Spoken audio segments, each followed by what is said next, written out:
Alright, howdy y'all. Hope you're having a good day.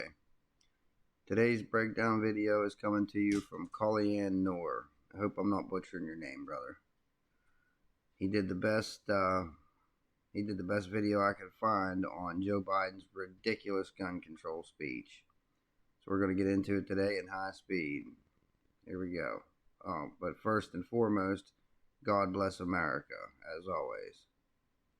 Trump has to give up his guns. Is it just me, or is it weird that Donald Trump, a former president who is currently running for president, has to give up his guns while the son of the current president is currently on trial for illegal possession of a firearm? I tell you, we are living in some very wonky times. Donald Trump, who has had bodyguards for many, many years before he had Secret Service protection, never had any rational reason to carry or even possess a firearm. You don't need a rational reason to own a firearm. It's a right for every single person. What a goofy statement to make. What does Donald Trump having bodyguards have anything to do with the price of tea in China? If I had bodyguards, I would still carry a gun. Ronald Reagan was surrounded by Secret Service when he got shot. Need I remind you of what happened to Abraham Lincoln? Wasn't that guy whose assassination started World War I surrounded by bodyguards when he was killed? Man, what are you talking about? It makes all the sense in the world for Donald Trump to have a gun. But even if he didn't, please point out to me where in the Bill of Rights does it say you have to have a reason to own a firearm? I assure you it doesn't. But pay attention to how he says Donald Trump doesn't need a gun because he has bodyguards while simultaneously pushing gun control that would make it harder for people who don't have bodyguards to get a gun for protection in the first place. So they clearly are aware that people do indeed need guns for protection if they don't have a bodyguard, but they just don't care. Like many people who hope that a handgun might make them feel, I don't know, more like a man. What? Who wrote this, a third grader? You do realize that women accounted for half of all gun purchases between 2019 and 2021. So what are you saying? All of those women who went and bought guns were buying them so that they can feel more manly? This is such a phenomenally stupid take. People don't purchase guns to feel manly. They purchase them for protection. It's really that simple. Talk about protection. Or for fun. A lot of people shoot guns for fun. It's relaxing. Especially if you have a silencer where it's not hurting your ears. I love going out and target shooting. It's fun. Better yet, let's talk about how the largest and most comprehensive survey on American gun owners found that 1.7 million people use their guns in self-defense each year. How's that for feeling manly? Donald Trump owns 3 handguns, and he obtained a license to carry a concealed handgun. A license. Just so we're clear, I hate the smirk on this smug piece of shit's face. Like he's literally takes joy in smearing Trump. That the New York Police Department now wants to revoke. Under the headline, NYPD moves to revoke Trump's license to carry a gun, the New York Times is reporting, quote, the police department is seeking to revoke former President Donald J. Trump's license to carry a concealed weapon after his conviction in his New York hush money case. According to 2 people with knowledge of the matter, Mr. Trump had a concealed carry permit in New York and had 3 pistols registered under the permit, the people said. 2 of them were turned over to the police department's license division around the time Mr. Trump was charged in April 2023 with 34 counts of falsifying business records, according to the people with knowledge of the matter. Falsifying business records, which is it's totally bogus. He paid hush money to a lawyer. He paid a lawyer to pay some prostitute, allegedly, that I'm alleging she's a prostitute. She just won't say it. But he paid her just like Bill Clinton paid. They did the same thing. This has been done so many times. It just, it makes me mad how they're going after Trump. The 3rd pistol had already been legally transferred to Florida. It is unclear whether it is still in Mr. Trump's possession.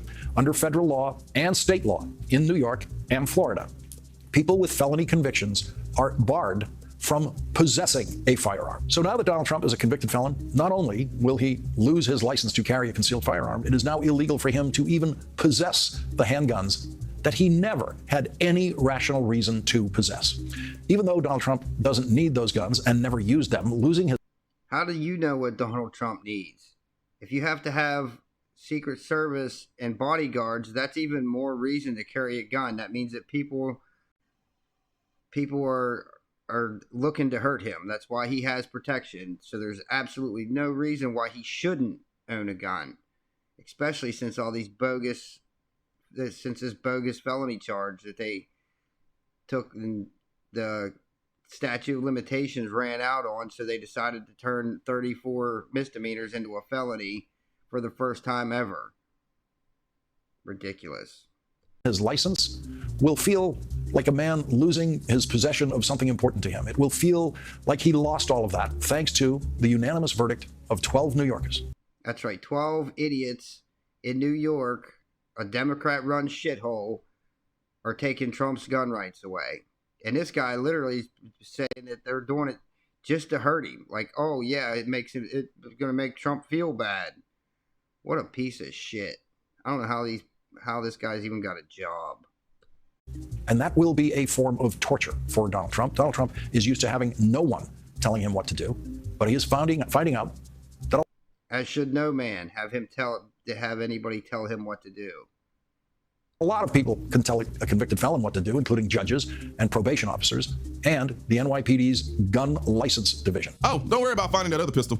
I assure you, he lost it in a boating accident. And there's no way this segment aired on national television. I've heard customer service agents in India articulate their points better than this guy. I even think Joe Biden would give him a run for his money. But this is the state of our mainstream media in this country. A bunch of intellectual airheads who can barely read a prompter telling us what we need and don't need for our protection. But all jokes aside, I don't believe someone who has a non-violent felony should be stripped of their Second Amendment rights. It doesn't make any logical sense to me. Denying a non-violent felon a firearm doesn't make the country any safer or more dangerous. I understand the argument for denying someone who has a violent felony from owning a firearm, but even then, once a person has paid their dues and shown they've committed to turning their lives around, keeping them from owning a gun for self-defense just feels wrong. The right to bear arms is a core part of our freedom and security as Americans. If the justice system says they're safe to be back in society, then giving them back their gun rights recognizes their effort to reform and help them fully reintegrate back into society. Keep in mind, this is coming from someone who doesn't trust anyone. I believe there should be some way for violent felons to get their rights back after they've demonstrated that they are no longer a threat to society. I don't know exactly what that process would look like, but that pathway should be available. Once you're back into society, you should have the ability to protect yourself. Granted, with violent felonies,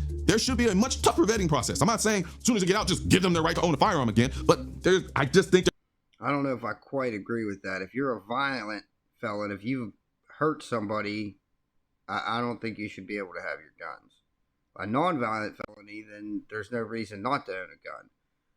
But if you've already shown that you if you've got a violent felony, you assaulted somebody, I don't think you should have a gun. That's the only thing I disagree with him on.